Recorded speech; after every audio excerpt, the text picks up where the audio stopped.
The horn sounded twice, the way it always does before a ship pulls away, and Priscilla stood on the dock with one small suitcase at her feet, watching her husband's hand rest on another woman's waist at the railing 11 decks up.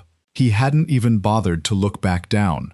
He'd told the porter, loud enough for 3 strangers in line to hear, that his wife had decided not to come after all, some last-minute change of plans, nothing to worry about. What he didn't know, standing up there in a linen shirt he'd bought specifically for this trip, was that the ship pulling away from that dock, every deck of it, every cabin, the crew's contracts and the fuel in its tanks, belonged to the woman he'd just left standing in the sun. Let me tell you about a woman named Priscilla Adeyeze Marsh. You would have walked right past her on that dock and assumed she was somebody's assistant, waiting for a car. That was always the trouble with Priscilla.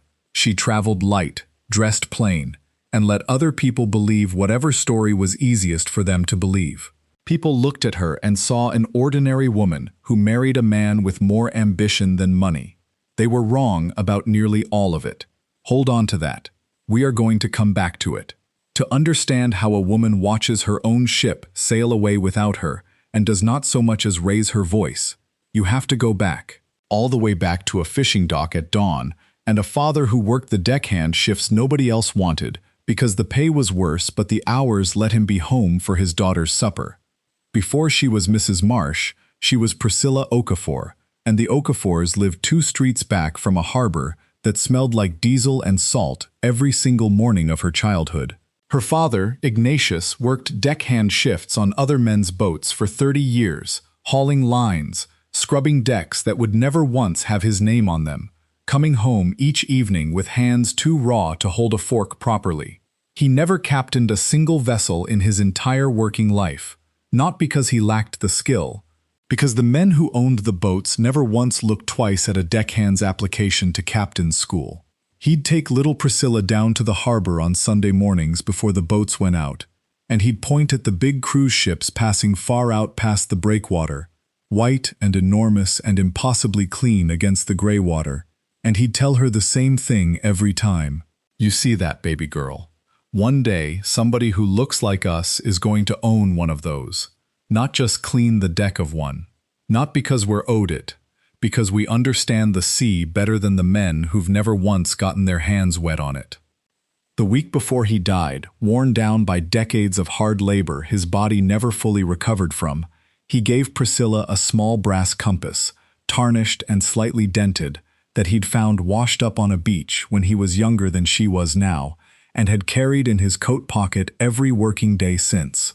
It doesn't point anywhere special, he told her, laughing a little at his own joke even then. But it always points somewhere true. Keep it close, and remember, the deckhands know that ship better than the men in the captain's chair ever will. Don't ever let anybody tell you different. She kept it close for the rest of her life. Now hold that thought, because it is going to unravel everything before this script is through. Priscilla studied maritime economics, then logistics, then spent 17 quiet years working her way through the industry her father had never been allowed to rise inside of. She started as a junior analyst at a struggling mid-size cruise operator, learned every part of the business from the fuel contracts to the crew scheduling, and watched, patiently, as the company nearly collapsed twice under owners who understood spreadsheets far better than they understood the sea. The second time it nearly went under, she quietly organized a group of private investors, led the restructuring herself, and walked away as majority owner of what became Marisol Cruise Lines, though she never once put her face on a press release or her name above the door. She named the flagship vessel, the very ship pulling out of port on this particular morning, the Ignatius Star, after a deckhand who never got the chance to captain anything. She met Desmond Marsh 6 years into building all of this. He was a marketing consultant back then, charming, restless, always talking about the agency he was going to start someday. She loved him when his business cards still had a typo on them that he refused to admit he hadn't noticed. And that is the part I need you to hold on to, because it matters later. She never told him what she owned, not out of deception, out of the habit her father had drilled into her on those Sunday mornings, that the sea doesn't care who's loud about owning it, only who understands it. By the time Desmond had built his agency into something modestly successful, he had already decided, without ever once asking her a real question about her actual work, that his wife did something quiet and unremarkable in corporate logistics, the kind of job you mention once at a party and never bring up again. 10 years into the marriage, Desmond began an affair with a junior account manager at his own firm, a woman named Celeste, 29, ambitious, endlessly impressed by a version of Desmond that existed mostly in the stories he told her over long lunches. His mother, Yvonne, had never much cared for Priscilla, finding her too quiet, too plain, too unwilling to perform the kind of visible devotion Yvonne believed a good wife owed a hard-working man. When Yvonne learned about Celeste, she did not object. She simply started, very gently, suggesting to Desmond that perhaps a fresh start with someone who truly appreciated him wouldn't be the worst thing in the world. The cruise had been booked as an anniversary trip, Priscilla's idea, a rare indulgence for a woman who traveled light and asked for little. Desmond had a different plan entirely. He booked Celeste on the same sailing under a separate cabin, told Priscilla the morning of departure that something had come up with the agency and he'd have to meet her at the port a day later, and then simply never showed up to collect her from the hotel at all. He let the ship sail with Celeste on his arm, and let a porter tell his wife, standing alone on the dock with her single suitcase, that plans had apparently changed. Now watch close, because this is the part a dock worker's phone camera actually caught. Priscilla stood there a long moment, watching the ship shrink toward the horizon, watching her husband's hand still resting on another woman's waist at the railing. She did not chase the ship down the dock. She did not call out. She simply reached into her coat pocket, the way she always did when she needed to remember who she was, closed her hand around a small tarnished compass that didn't point anywhere special, and took out her phone. Her first call was not to Desmond. It was to the ship's captain, a man named Torres who had worked for her personally for 11 years and had never once heard her raise her voice. Her second call was to her legal team.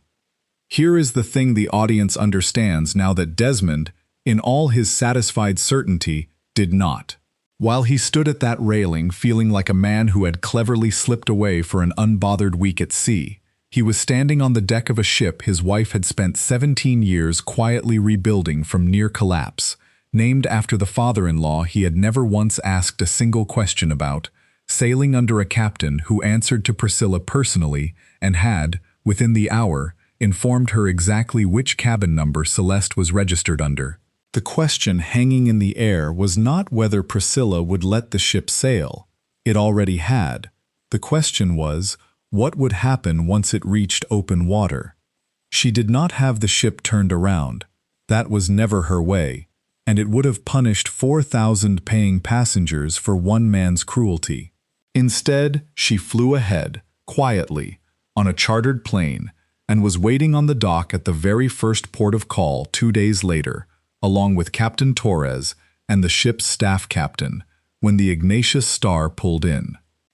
Desmond came down the gangway with Celeste on his arm, sunburned and relaxed, and it took him a full 10 seconds standing on the dock to understand why his wife was standing there, flanked by 2 uniformed officers, and why every single crew member who passed them was greeting her by name. Captain Torres made the introduction himself, for the benefit of the small crowd of passengers filing past. "Mrs. Marsh," he said, with the particular warmth of a man who had worked for someone 11 years and genuinely respected her. "Welcome aboard. Everything is in order for your inspection." Desmond went very still. "Priscilla," he said, "what is this? What is happening right now?"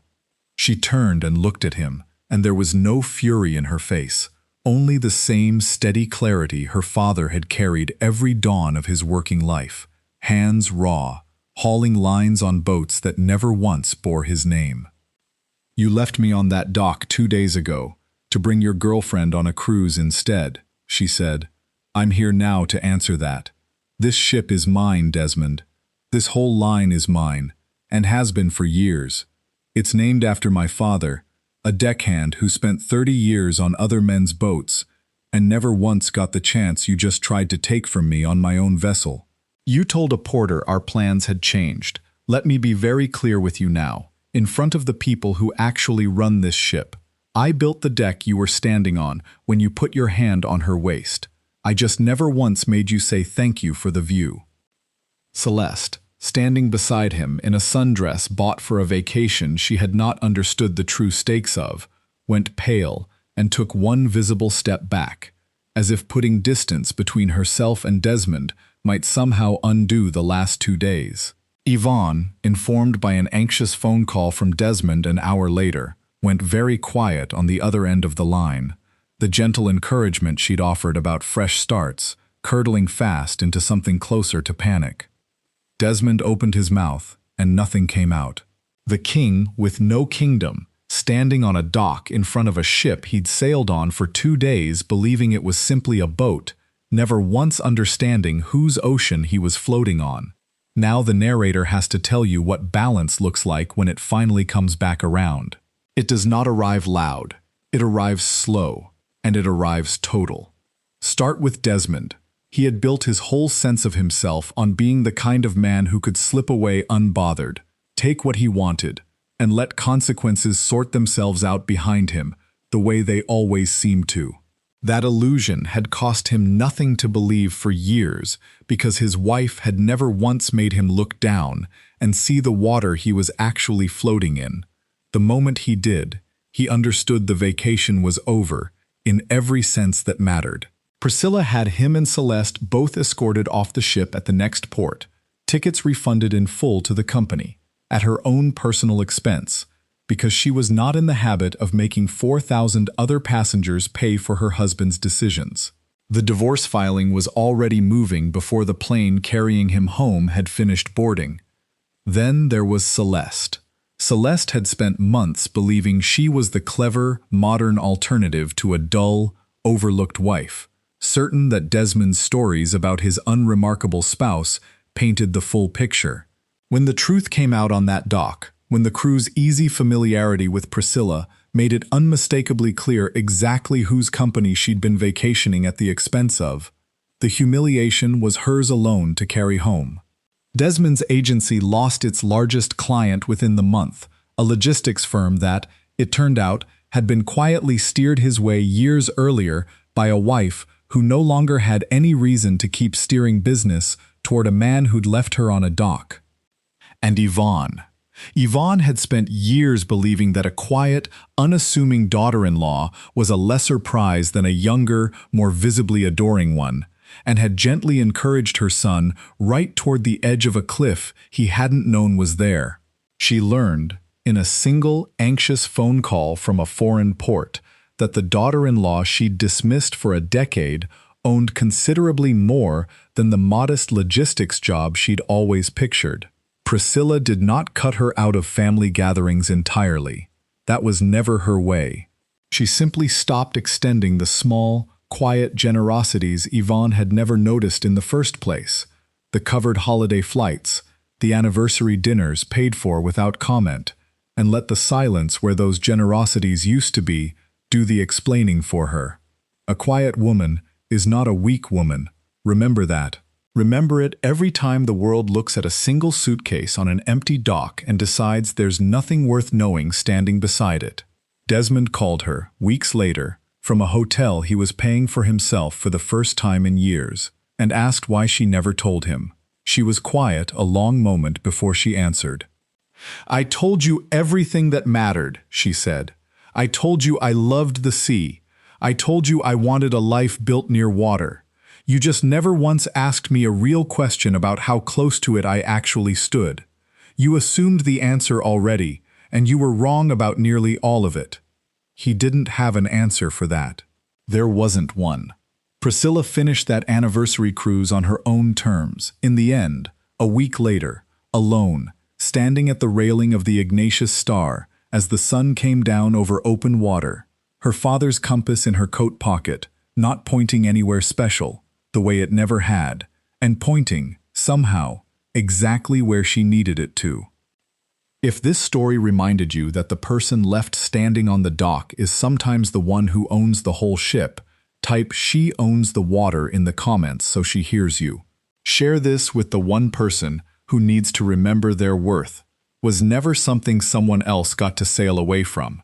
And subscribe, because next time, the woman he leaves behind might just be the reason the ship ever left the harbor at all.